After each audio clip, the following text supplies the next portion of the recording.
Buenos días, aquí Augusto Townsend, curador principal del Comité de Lectura, con las noticias de hoy, lunes 29 de enero del 2024. Empiezo esta mañana con la noticia positiva, aunque mi elección podría resultar algo controversial para algunos. Lo que quisiera destacar esta mañana es que la Constitución política vigente acaba de cumplir 30 años, y eso no es poca cosa en un país como el Perú, que ha tenido pues una docena de constituciones en sus poco más de 200 años de historia republicana. Dicho de otro modo, el que una constitución dure más de 3 décadas en nuestro país es una cosa inusual y, desde mi óptica, eso explica en parte la inestabilidad que ha tenido el Perú en su historia y ha sido pues un freno a que hayamos podido progresar mucho más rápido hacia el desarrollo. Ahora, yo agregaría que no es solo bueno que una constitución, cualquier constitución, dure más de 30 años, sino que esta constitución en particular, la de 1993, tiene aspectos muy positivos en su capítulo económico, como la independencia del Banco Central de Reserva, la protección de los derechos de propiedad, la promoción de la libre iniciativa privada, la intangibilidad de los contratos entre privados, la subsidiariedad del Estado en cuanto a la actividad empresarial, etc. Todos elementos que hemos desarrollado en nuestra serie El Modelo Económico Explicado, producida en alianza con la Fundación Manuel J. Bustamante de la Fuente, y como siempre recomiendo ver. Es, sin embargo, la Constitución del 93 una que tiene aspectos problemáticos en cómo regula ciertos temas vinculados a la política y que yo creo que es urgente cambiar. Por ejemplo, regular mejor las relaciones entre el Congreso y la Presidencia, los temas de la vacancia y la disolución del Congreso, reinstaurar el Senado, etc. Pero son todas cosas que se pueden hacer y que es mejor hacer con cambios parciales y no un cambio total de Constitución. Respecto de la Constitución de 1993, por supuesto, se presentan múltiples discusiones sobre cómo fue dada, es decir, como resultado de un golpe de Estado que hay que condenar, y también sobre sus opciones ideológicas o sobre sus resultados. Yo creo que sobre esto último es indudable que ha sido una constitución que ha permitido resultados notables en términos de crecimiento económico, reducción de la pobreza y hasta reducción de la desigualdad.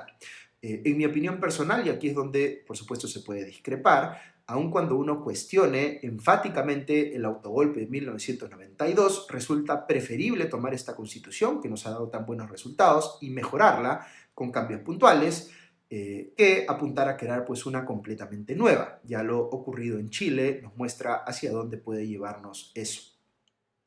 Paso rápidamente a las noticias de la política local porque hay mucho que comentar para iniciar bien informados la semana sobre lo que ha salido en los programas dominicales y lo que se ha difundido en general en los medios este último fin de semana. Empiezo comentando la crisis en el sector interior tras la destitución del anterior comandante general de la policía, Jorge Angulo. Mi impresión es que el gobierno quería cerrar rápido este capítulo, este incidente, digamos, y encapsularlo en torno a la agresión que sufrió la presidenta Dina Boluarte en Ayacucho hace algunos días, para que la opinión pública no objetara pues la salida de Angulo, atribuyéndole a este la negligencia que llevó a la agresión contra Boluarte. Lo que se empezó a especular fuertemente, sin embargo, era que en realidad el motivo de fondo para sacar a Angulo no era la supuesta negligencia en el ataque a la presidenta,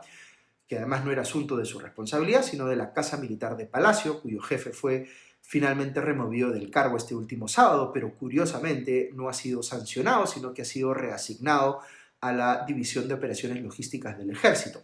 Pero, en todo caso, lo que se venía especulando era que Angulo aparentemente había tenido un encontrón con el actual ministro del Interior, Víctor Torre Falcón, porque el primero se negó a implementar los cambios en posiciones en la policía que había pedido el segundo. Hasta aquí, lo que parecía verse era el caso de un ministro que quería, en apariencia, favorecer a allegados suyos y quizá tomar control pues, sobre la policía o sobre ciertos ámbitos de la policía, salteándose al comandante general.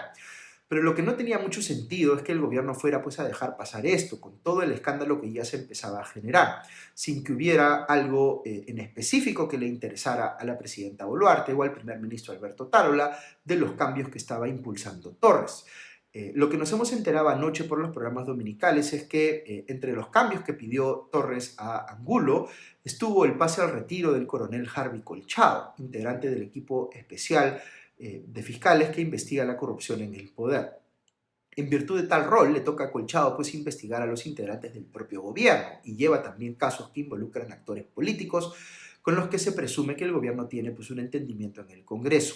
Según señala La República, citando una fuente no identificada, Torres le dijo que el pedido de sacar a Colchado y además al coronel Walter Lozano, también del equipo especial que investiga la corrupción en el poder, EFICOP, venía de la propia presidenta Dina Boluarte. Recordemos que en un principio no quedaba tan claro si el comandante o excomandante general de la policía, Jorge Angulo, iba a confrontar directamente con el gobierno por su remoción del puesto, pero esto quizás se ha sentido envalentonado por la reacción que ha visto en las redes sociales o en la opinión pública ante su caso, y por eso no solo ha dicho abiertamente en su discurso de salida que su remoción fue ilegal, sino que se ha dado a conocer que también interpondrá acciones judiciales por este tema. Y como añadido, está saliendo en los medios, anoche en Panorama, por ejemplo, y también en Punto Final, dando a entender que todo esto se relaciona con su negativa de pasar al retiro a los coroneles Harvey Colchado y Walter Lozano, también conocido este último como Vica, dando sustento pues a la teoría de que Víctor Torres no le pidió todos estos cambios a Angulo por interés propio, sino que podría haber estado actuando por orden de la propia presidenta en lo que respecta pues a la salida de Colchado y Lozano. Esta es una acusación bien grave. Recordemos todo el rechazo que generó cuando fue Pedro Castillo, más bien el que quiso sacar de su puesto a Colchado. Y hace sin duda que escale fuertemente este lío en el Ministerio del Interior, sumado al hecho de que ya renunció por segunda vez el viceministro de Seguridad Pública, Héctor Loaiza, aunque todavía no le han aceptado la renuncia, y también lo han hecho dos altos asesores del ministerio, Martín Parra Saldaña y Enrique Blanco Ridut, y el director general de la Oficina General de Infraestructura, Luis Goytisolo Fuentes, como ha informado el periodista Jonathan Castro, citado por La República. De hecho, en varios medios se habla de una pelea a viva voz que tuvo el ministro Torres con el asesor Blanco Ridut, que él mismo nombró, en las oficinas del ministerio, que llevó pues a la renuncia del segundo. Me da la impresión de que al gobierno no le va a quedar más remedio que dejar caer al ministro Víctor Torres para tratar de evitar que este tema siga escalando. Perú 21, por ejemplo, señala que ya ha sido tomada la decisión de reemplazarlo, pero nos enteraremos pues, en las siguientes horas o días.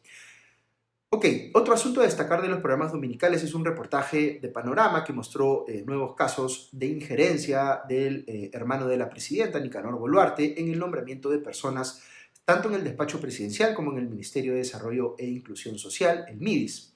Estamos hablando, según el programa, de Alejandro González González, director de Recursos Humanos del despacho presidencial, quien es amigo de Nicanor Boluarte porque coincidieron en el Ministerio de Trabajo.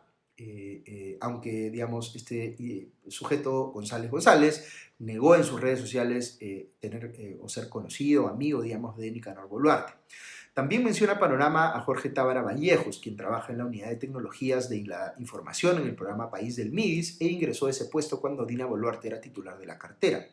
Tábara reconoció que Nicanor Boluarte había sido su jefe en la Dirección Regional de Educación de Lima Metropolitana. El MIDIS, en tanto, sacó un comunicado diciendo que Tábara cumplía con los requisitos meritocráticos para ejercer dicho cargo.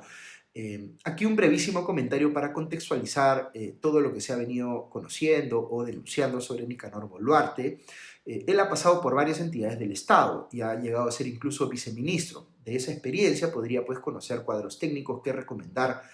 para el gobierno de su hermana. Esas personas podrían cumplir los requisitos para esos cargos, así que el problema podría no estar necesariamente allí. Lo que habría que mirar es cómo exactamente logra Nicanor Boluarte influir para que se den esas contrataciones, porque a estas alturas ya hay bastante información que hace pensar que el hermano de la presidenta ejerce una suerte de poder en la sombra. Ahora, más grave es el caso de su amigo Víctor Torres Merino, que fue contratado para hacer, entre comillas, pausas activas o sesiones de gimnasia con trabajadores en el MIDIS, y este sí parece ser un caso de favorecimiento que no es pues meritocrático. Y más grave aún son las denuncias de que habría tenido injerencia Nicanor Boluarte sobre el nombramiento de prefectos y subprefectos y que ejercía pues un control indirecto sobre ellos a través de personas como Griselda Herrera para que estos buscaran firmas y financiamiento para su partido Ciudadanos por el Perú. Les digo esto para que vean que hay escalas de gravedad, digamos, en las distintas cosas que se han venido imputando respecto del hermano de la presidenta. Y todavía no tenemos una explicación clara sobre todo respecto de la última imputación, la de los prefectos y subprefectos. Sobre esto veo una nota en El Comercio que señala que la Fiscalía Anticorrupción de Tarapoto está implicando a la propia presidenta Dina Boluarte en la investigación sobre su hermano, Griselda Herrera, y los prefectos y subprefectos nombrados en San Martín, porque, naturalmente, fue el propio gobierno de Dina Boluarte quien los nombró desde el Ministerio del Interior. Sin embargo, el caso específico de la presidenta no puede ser llevado por la Fiscalía de Tarapoto, sino que tiene que ir al fiscal de la Nación, interino, Juan Carlos Villena. Recordemos que esta es una denuncia que incluye los testimonios del ex prefecto de San Martín y de un secretario provincial del partido, de Nicanor Boluarte, que lo incriminan ambos a este último y que se han difundido ya en la prensa. Hablando del fiscal de la Nación interino Juan Carlos Villena, veo que este ha salido en RPP y ha dicho que la decisión del Congreso de destituir e inhabilitar a la ex fiscal suprema Zoraida Ábalos, entre comillas, no era la correcta, porque en su visión de las cosas se le sancionó por una interpretación legal que hizo ella en ejercicio de su autonomía fiscal. Es cauto Villena en las palabras que utiliza, pero también cuestiona el proyecto de reforma que se está discutiendo en el Congreso y que busca sustituir a la Junta Nacional de Justicia por una nueva institución. Señaló que, abro comillas, creo que hoy debe fortalecerse la institucionalidad más que suprimir esas instituciones, cierro comillas, y que sí cree que la institucionalidad está en peligro por los cuestionamientos que ve a entidades como la Junta Nacional de Justicia y al Jurado Nacional de Elecciones. Sí dijo, con lo cual en lo personal no estoy de acuerdo, que a él sí le pareció adecuado eliminar en su momento el Consejo Nacional de la Magistratura, y si se fijan es como si se estuviera contradiciendo con su argumento inicial. Sobre la suspendida fiscal de la Nación, Patricia Benavides, veo que la Junta Nacional de Justicia le ha abierto un nuevo proceso disciplinario, distinto al que llevó a su suspensión como medida cautelar, y que tiene que ver, ese primero, digamos, con la denuncia de un supuesto intercambio de favores con congresistas. Ese es un proceso disciplinario inmediato, es decir, uno en el que se aduce flagrancia o una falta grave muy evidente, mientras que el nuevo proceso disciplinario que se le ha abierto es uno ordinario, es decir,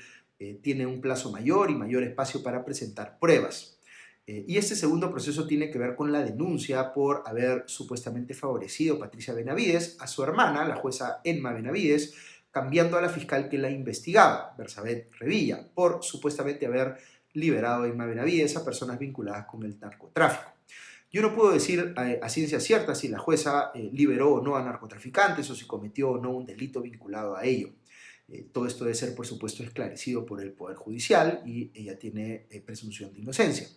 Pero lo que sí es claro es que Patricia Benavides tenía un conflicto de interés innegable al cambiar a la persona que investigaba a su hermana y que solo eso amerita, pues, de por sí una acción disciplinaria en su contra.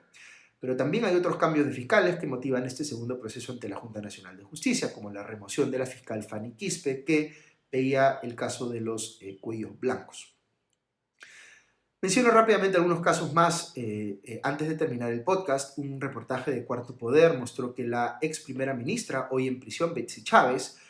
tuvo injerencia en la contratación por el Estado de hasta 16 personas relacionadas ya sea con la familia de su pareja Abel Sotelo o con la propia, sus familiares Edison Quispe Chino y Emily Chino, por ejemplo. Incluso, según información que maneja la Fiscalía, Abel Sotelo y su padre habían recibido dinero del propio exministro de Transportes, Juan Silva. Respecto de la agenda de hoy, está previsto que se vea en la Comisión de Ética del Congreso el caso del legislador fujimorista Juan Carlos Lizarzaburu, a quien se le abrió un proceso por haber dicho frases agraviantes con connotaciones sexuales en una transmisión en vivo de una sesión parlamentaria contra su colega de bancada, Patricia Juárez. Lizarzaburu pensaba que no lo estaban escuchando, pero todo se escuchó muy claro en la sesión. Juárez ha dicho que espera una, entre comillas, recomendación justa de sanción para Lizarzaburu, lo que en su opinión debería ser la máxima sanción de 120 días sin goce de haber. Ok, no me he dado el tiempo para analizar hoy, pero intentaré hacerlo en nuestro podcast de mañana. La entrevista que dio el domingo Carlos Álvarez en Perú 21 y en la que ya se perfila, creo yo, como eventual candidato presidencial, una candidatura de la que algunos periodistas y medios vienen hablando ya desde hace algún tiempo. Lo que trataré de hacer es analizar más bien los mensajes que ha dado en dicha entrevista y qué podría decir ellos sobre el tipo de posicionamiento o el tipo de candidatura que quisiera tener eventualmente, si es que esto se confirma, Carlos Álvarez. Muy bien, eso es todo por hoy, que tengan un buen día y una buena semana y ya nos escuchamos pronto. Adiós.